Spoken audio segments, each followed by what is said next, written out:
Hi, I'm Graham Bullock and I'd like to talk to you about blend curves, how to use them quickly and efficiently, and how to use them to make your work more precise. Just quickly, I have a front corner here. I'm going to blend this part here, which is going to be a light catcher, back to this center surface, and that's what I'm going to show you now. And I'll talk to you about my hotkeys as I go along, if and when I remember. So first of all, it's just B on my pad. That brings up my blend curves, and we're going to start with construction. We'll take a construction plane.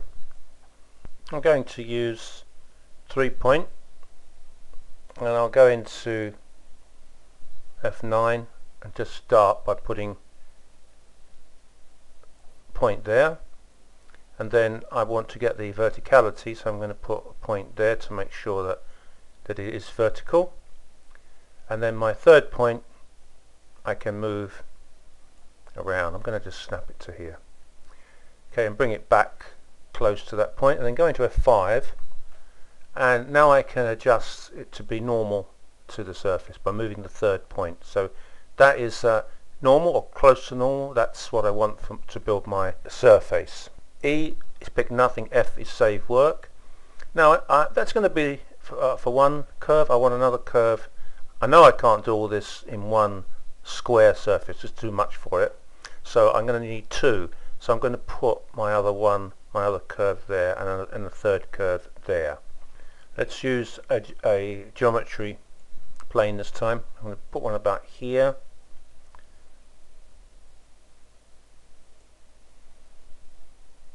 And then I go to F5 just to check that it's appropriate, and you see it's normal to the surface, so that's fine. E and F on my hotkeys. I'm telling you my hotkeys because if you want, you can copy them for the moment, and once you really get into Alias, you can start setting up your own. We use another geometry plane here. I'm going to do this in F9.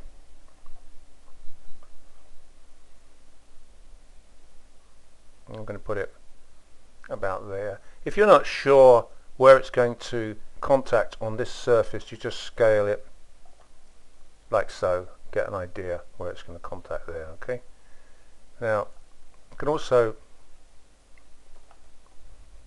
query edit it and move it.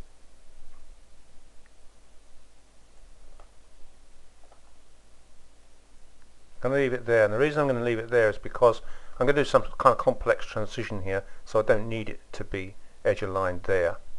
Alright, that's enough of that. Let's go into now B for my key, B on my pad for my blend curves, and F8, and we'll start putting the blend curves in. Now a lot of people really struggle with blend curves, and they say to me they seem to have a mind of their own. Well, a blend curve is a very complex set of algorithms, and it doesn't know all the criteria until you tell it what they are. So it goes a little bit mad to be kind of set free in world space. So it's up to you to tell the blend curve what its constraints are, and then it's very, very, very capable of making a fantastic job of finding curvature and other boundary conditions. So what we're going to do here is take a blend point and snap it to there, and then put it somewhere that you gauge to be roughly opposite. If you want to be more accurate, do it in the view. Okay, now don't be surprised if it does that. There are three secrets to blend curves. They are plane, hulls, curvature cone. Shift X will give you pick object if you're using my hotkeys, and then planarize. And look at that, isn't that marvelous? That is now planar to that plane that we've introduced. There it is. Look, marvelous, isn't it? Okay. Next job is to take this manipulator and put it on there, and you'll see straight away that everything appears to be whizzing off in the wrong direction. Don't worry about that. Just take this quadrant here and turn it around like that. If you get CVs snagged up here and you can't get them to come out or to extend, then you have to change to PT Ray, which is this one, but this is okay. And I'm going to just take these back a little bit to a sensible position. You get to know, even spacing for CVs. It comes as you with experience. Right, I'm going to put it on there, and once again I'm going to turn it around. Now I want to judge my angle there, because I'm going to go for position, and I want a let's call it a tangent angle for my blend. So I'm going to go like that. You see, that's the kind of angle that I like, and that's what I want to go for. But I'm a little bit worried that CV is too close to the boundary, so I'm just going to bring that CV out there, and everything's still wonderfully plain. Now look at that, isn't it marvellous? Okay, now we could try editing the plane, so let's try that. So we want query edit, and we want the third point there, move it to there. Yes, it gives us nice alignment through here. Okay, so a little bit there about how you can edit. And I'm looking for even CV spacing. I haven't quite got that yet, have I? So down here I want G0, which is correct. Bring that back there and check along there for an angle. If I have a series of curves, I would line them up by eye along there initially and then edit them after I've built the surface. I'm going to snap that on there, and I'm going to go to G1 and then G2. I don't find it's good to go from G0 straight to G2. It doesn't seem to work very well. That's just my impression. If you find differently, well, that's fine, you do it. Okay, now this little circle will scale that G2 CV. I'm going to settle for that for the moment, and I don't like these, they're too rangy, so I'm going to put my manipulator on there, change it to G0, and I'm going to bring back that U. Don't confuse it with that point there.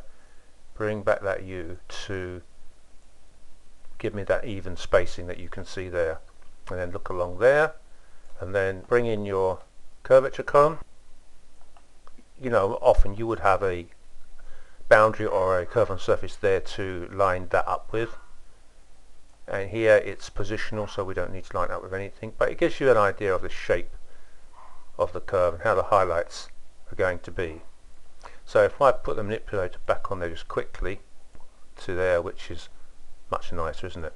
Okay, let's put another plane curve here. Now here's our plane, and what I'm going to do there is put my point of interest there, and I'm going to turn it so we're looking down the edge of the plane. I'm going to put my first blend point right there in the center of the plane, and then I'm going to judge it to be there. So it's that's an approximation of where it should be. Okay, what's the next thing I should do? If you said turn on the CV hull, that's right. Okay, so put the manipulator there and just bring back. I'll do this quickly because I'm sure you don't want to hear it all again. And we're going to go G1 and then G2. Okay, it takes a few seconds longer, but my experience it's worth it.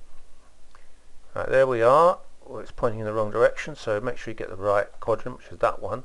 Swing it around there, and now we're going to eyeball it to the other curve there. I'm going to pick nothing for the moment, which is E, and turn off the shading so that I can really see what I'm doing.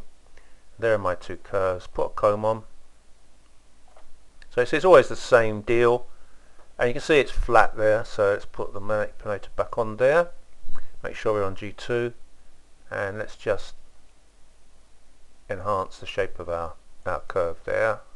And yeah, that's not bad for the moment. Right, now do the curves look as though they're playing in the same ballpark? It's very difficult to tell, but I would say that was quite good. What I'm going to do is put the manipulator here and just look along there, and also of course I'm looking at what the comb is telling me. Draw style, and I've changed the curve icon, CV icons, to this big circle, but you must do that before you build your blend curves. If you do it after you've built the blend curves, then you'll kill the direct history on the blend curve and it'll be useless. Okay, so that's done. Now let's build a square. It can be a square or birail. I'm going to choose a square here. I want curvature on the first boundary and then fixed. And I'm going to build it degree 6 in this way to start with, degree 5 in this way. Single span. I want collinearity at both ends of the square because I'm building a chain or a series of surfaces, and I'm ready to start. Let's put it out of the way. Build a surface. Turn the controls on, and that's perfect. Doesn't need any modification. But let's say, for example, this happens to you.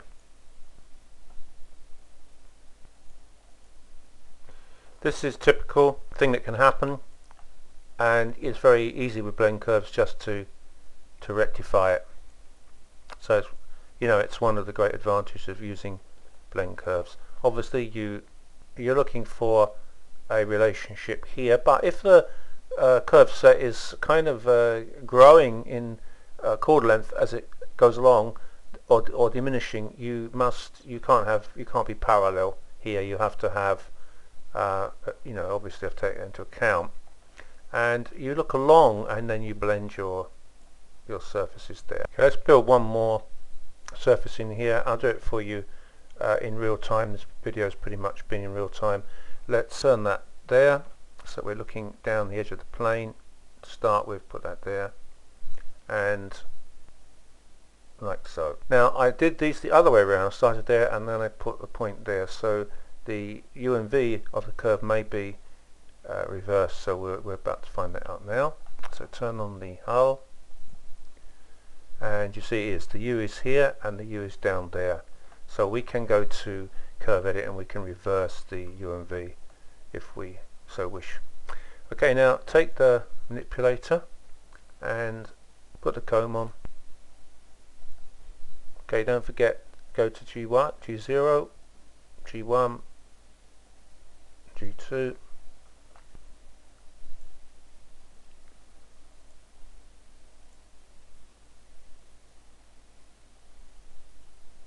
okay, I like the feel of that. That's what I'm looking at. Okay, I think that's okay. Okay, Control G to hide the curvature combs, E and F, and now we'll build the surface.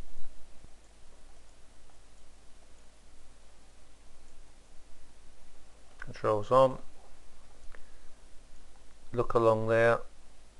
You see that everything looks very nice. A little tip for you: hide unselected. Makes it a lot easier to see what you're looking at. Okay, so that's how you model to very high standards. Now you could argue that this is going to climbing up here, and we have to bring back the model, which is Shift N on my keyboard, and we're going to put the manipulator on there, and you look here. This is the clue really. Yeah, if you get that happening, I'm going to zoom in for you. Get that happening, it's obviously no good. You're looking for these two hulls to be on the same vector so that you have tangency there, and I would say that was about it. They're looking very neat. Now what we're going to do, just to visually evaluate, Control G will get rid of this. By the way, is just a question of alignment. For the skeptics watching, take the align tool, position, and remember, when you align you're going to lose your direct history, so you align when you have to, not just as a matter of fact. If that happens to you, pick that locator and delete it, and take a new positional locator and put it on there. So that's all done, isn't it? G hides the locators, hide the points, and we're going to hide the construction planes, toggle or hide, and hide the model. So there we are. That's the blend.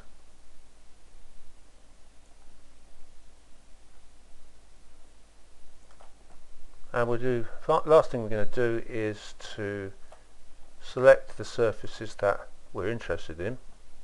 which are those two. I'm going to hide unselected, turn on the point, control points, and have a look at what we've created.